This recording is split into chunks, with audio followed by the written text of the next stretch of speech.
Bill Maher went on Joe Rogan's podcast last month, and good episode. But he, at the end, he makes an argument that I think is pretty prevalent in a lot of liberal circles, especially surrounding Bernie Sanders and the 2020 election. So I'm going to play that, and then I'm going to interject throughout. You know, we see that electorally, the divide. Trump does super well among people who never left the town they were born in, rural people, people out in the sticks, and does terrible in the cities, and now much more increasingly in the suburbs. The suburbs are the swing vote. The suburbs, last time in 2016, there was a lot of people in the suburbs who don't follow politics that closely, and they just said, boy, things suck in America. Let's let the dog drive for a while. Let's see what happens. Let's let the dog drive. Let's see what happens. And they didn't, they want to, he's a businessman. He must know how to run the economy and all this stuff. We'll try something new.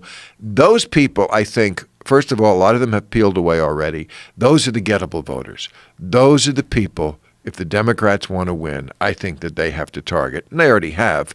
But that's why it's so risky to run someone far left. I think if you run Amy Klobuchar, as much as people say, oh, she's, dull and she's this and she's that and no one's excited. Yeah, but again, binary. At the end of the day, when there's only two choices, Trump or her, I think it should be very hard for her to get the nomination.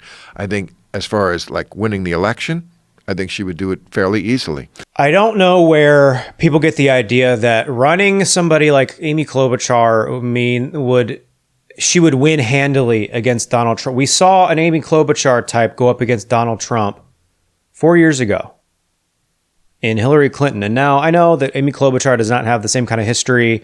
There's not the kind of visceral hatred that a lot of people, especially Republicans, have towards Hillary Clinton after decades of just being smeared, both legitimately and illegitimately, and by the media. It's just flawed thinking that you can have another centrist, another person who doesn't inspire anybody, to go up against Trump to win over, like he says, suburban voters. But I mean, these are Republicans. These are people who vote for Republicans. They're not going to vote for a Democrat just because she seems more reasonable than Trump. They're going to vote for Trump unless it's somebody who really seems like they're going to shake up the status quo. I think he's lumping together some demographics that are not really lumpable, because like the suburbs is such a huge, like, wide swath of things. There's a ton of people who voted for Donald Trump because they wanted to see the system blown up, and they're seeing that to a certain extent, but not really. And some of them are. And I think he's right about a lot of people peeling off from Trump. They don't like what he's doing. But a lot of those, wealthy suburban people, they're going to vote for Trump because what he's doing is good for their bottom line. Especially the wealthy white people, that they don't have anything to worry about. They're going to be just fine under 4 more years of Trump. Maybe, unless the stock market tanks.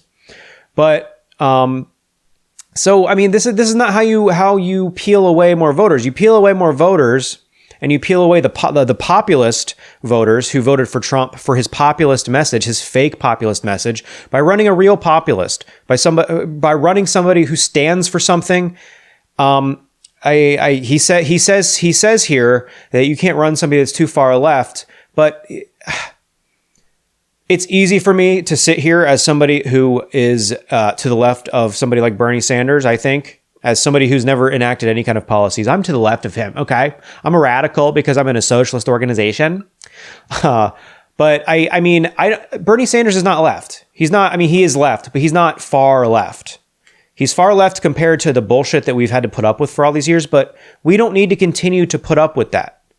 So to continue putting up these people who don't fight, who don't stand for any, Amy Klobuchar's entire campaign, and every time she appears in these debates, it's you can't do this, you can't do that, you can't do this, that, and the other.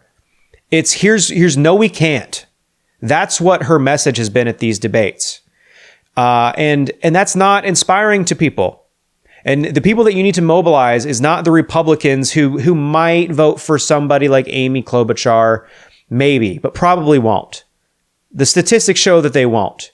Donald Trump's support is strong in his base, and the crossover, the people that you need to win over are the ones that didn't come out to vote for Hillary Clinton after voting for Obama 2 times in a row. They said nothing changed in my life, and I'm not going to waste my time. I'm going to, work an extra shift. I'm going to make money. I'm not going to bother. Why would I vote for Hillary Clinton? She's going to be exactly like Obama was, if not worse, because we've seen her in the public eye for a long time, and I just don't see that working in my favor. And I mean, this is cited a lot by people like Jimmy Dore, and I may have referred to it on the podcast in the past. But I mean, there's that article from after 2016. They talked to those guys that worked in a barbershop in Milwaukee who said after Trump won, they don't regret not voting. They just don't. So you have to put someone out there who's going to fight for something. And Bernie Sanders, he goes into this too. Bill Maher goes into this. It was like, well, you're not running for king. It's like, well, what are we doing in the primary then? Are we not going to stand on our principles and fight for the most that we can possibly fight for? Like, you don't start from a position of compromise. You fight from where you stand, if not even more radical than where you stand, so that once you start making concessions, you get something that actually helps people. I don't even know where Obama started, but we didn't end up with a public option, and now we have Obamacare. And Obamacare certainly helped some people. It covered people who didn't have coverage, but there are still millions of people who don't have health insurance. There's tens, if not hundreds of thousands, maybe millions, I don't know, of people who have health insurance that they can't afford under the Affordable Care Act. So that's what happens when you start from a position of compromise. So, I mean, honestly, Medicare for all is the compromise position, because really what we want is a healthcare system that's run by the people for the people. And this is just kind of like, instead of having a privatized middleman, we have a government-run middleman. Do you think that Bernie's too left? Do you think he's for too a left lot of for the a lot country? of people? Yes. Do you think that's real? But the media asks the wrong question. Yeah. The media asks, and there's a debate tonight. The media asks the wrong question, which is, what would you do? This is a question that only makes sense if you're running for king. The question should not be, what would you do? The question is, what can you get through? What can you propose that Mitch McConnell will not either block or you can override with votes? Because that's a very different discussion. What Bernie Sanders wants to do, we shouldn't even be talking about, because it's not going to happen. The free education, Yes, paying back student loan debt. Medicare for all. Medicare for all. You know, all these, Impossible. unless the Republicans self-deport, even if the Democrat wins the election, there's still going to be half the country that's Republican, and half the Congress is going to be Republican. And a lot of Democrats are not for this stuff. And to address his point of like what you can get through, Bernie addresses that all the time. He talks about how he's going to get it through. One, you put somebody at the top of the ticket, the presidential ticket, that inspires people, and then that gets people out to vote for the most progressive candidates down the ballot. So we need progressives running for Senate. We need progressives running for the House. So that's important. And also, Bernie Sanders is not just running for president and then you just sit back like we have over the Obama years, over the past 30, 40 years, where we elect the guy that we wanted and then we just sit back, relax, and wait for the next election. That's not what Bernie's running for. Bernie is running to be an organizer. He's going to be the organizer in chief. He is going to mobilize the masses in a way that Obama refused to do. Obama had the masses on his side, and instead of mobilizing us to help get healthcare passed within the first month of his presidency, he turned around and Citigroup nominated his city. All of the people that he put on his cabinet were given to him by Citigroup. These are just like Wall Street approved cabinet positions. So instead of mobilizing the masses that he excited and helped get him elected, he turned on us. And I wasn't awake to that until a couple years ago, and a lot of people still aren't. And that's okay. We're learning together. We're doing, and that's something that I think we have to explain to people who are skeptical of Bernie Sanders, of like, well, he's not, how is he going to, Mitch McConnell doesn't let anything get passed. Well, that's the difference with Bernie Sanders. I'm in Ohio. I'm right next to Kentucky. We're going to be in Mitch McConnell's offices every day until he gets off his ass and passes some shit. Or we're going to go on a general strike. Imagine the commander-in-chief, the organizer-in-chief, going live on YouTube and saying, listen, y'all, Mitch McConnell said he's not going to introduce our bill to the floor. So we're going on strike until he does. We're going to shut down the economy. We're going to shut down the country via direct action. Show up to Washington if you can. If not, organize in the streets of your own city. Don't go to work. Like, stop going to work. That's what's going to get things done. Shut shit down until they enact the will of the people. They cite this a lot about when they're talking about when Republicans are like, you can't impeach a president. You can't go against the will of the American people. They voted for him and he is the rightful president. Yeah. Yes, you're right. He's the rightful president. That doesn't mean you can't impeach him, one. But two, there you go. If Bernie wins in a landslide, which I believe that he will, if he's the nominee, I think he will win in an absolute landslide.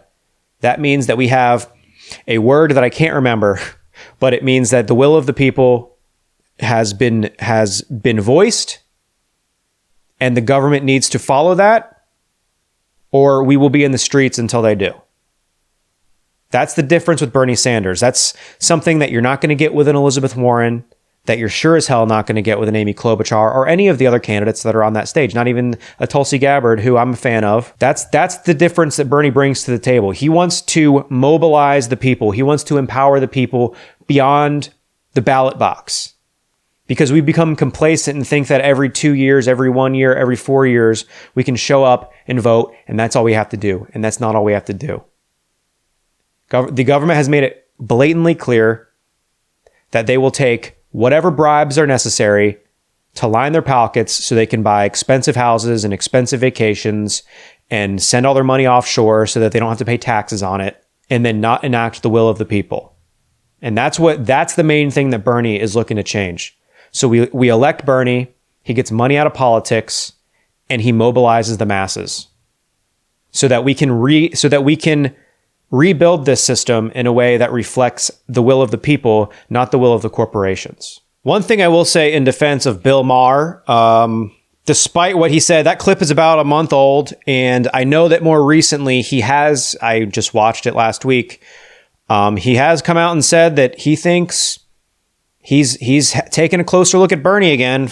I don't know, whatever. And it was oddly enough the same episode that he had Amy Klobuchar on as the first guest. But he said, I'm looking at Bernie now because he's got this group of badasses that are ready to get out in the street. You're goddamn right, Bill. We're going to be out there, and I hope to see you out there too. Because I think at the end of the day, despite having some problematic takes and generally being out of touch because he's ultra wealthy, I think his heart is in the right place. And I don't know, maybe I just have a soft spot for him because he got me introduced to politics and politics within comedy. Good to see him coming over to the correct side. I guess I'm going to be talking a lot about Bill Maher today because there was a clip from that same episode where Amy Klobuchar was a guest, Pramila Jayapal was also a guest,